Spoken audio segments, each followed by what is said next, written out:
Pengacara Indra Tarigan meminta kepada Kapolres Serang Kota untuk segera menahan Nikita Mirzani terkait kasusnya soal pencemaran nama baik melalui media sosial. Indra Tarigan bahkan bakal menggandeng 200 pengacara untuk tanda tangani petisi memenjarakan Nikita Mirzani. Sebab, Indra Tarigan menduga ada pihak ketiga yang berupaya untuk meringankan hukum ibu anak tiga itu, sehingga Nikita Mirzani batal dipenjara. Indra Tarigan pun meminta agar tidak ada yang ikut campur perihal kasus yang menimpa Nikita Mirzani itu. Kami menyampaikan kepada Bapak Presiden, Kapolri, siapapun yang ikut campur, tolong diusut dan dituntaskan.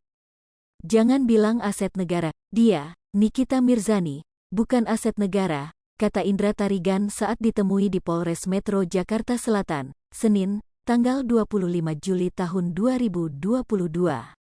Jadi kami minta kepada Kapolres Serang supaya bisa menahan kembali per hari ini Saudara NM, paling lambat 1 kali 24 jam, tuturnya. Tak tanggung-tanggung, Indra Tarigan akan mencari tahu siapa orang-orang yang ikut membantu Nikita Mirzani dalam kasus hukum ini. Harus ditahan kembali, jangan dengan alasan kemanusiaan.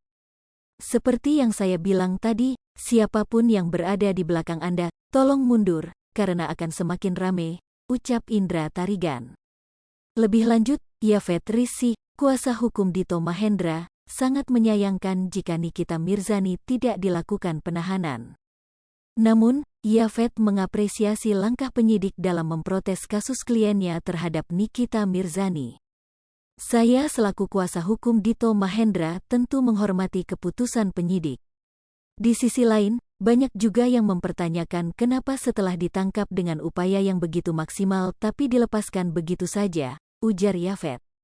Sehingga Dito Mahendra, menurut Yafet, berharap Nikita Mirzani bisa terus berjalan hingga meja persidangan. Tentu sekali lagi kita bertanya-tanya ada apa? Saya sebagai kuasa hukum Dito Mahendra mengharapkan agar penyidik membereskan berkas laporan yang sudah kita lakukan. Kemudian melimpahkan ke kejaksaan untuk disidangkan. Itu harapan Mas Dito agar persoalan ini segera diselesaikan, pungkasnya. Diketahui, jika Indra Tarigan sempat melaporkan Nikita Mirzani karena dianggap telah melakukan pencemaran nama baik melalui media sosial. Permasalahan keduanya bermula ketika Nikita Mirzani diduga menyerang Indra Tarigan terlebih dulu di media sosial Instagramnya. Nikita diduga menghina ibunda Indra Tarigan. Indra Tarigan pun tak terima dan menyerang balik Nikita Mirzani. Ia diduga telah melakukan penghinaan balik kepada anak Nikita Mirzani di media sosial. Nikita Mirzani pun marah hingga akhirnya ia membuat laporan polisi pada tahun 2019.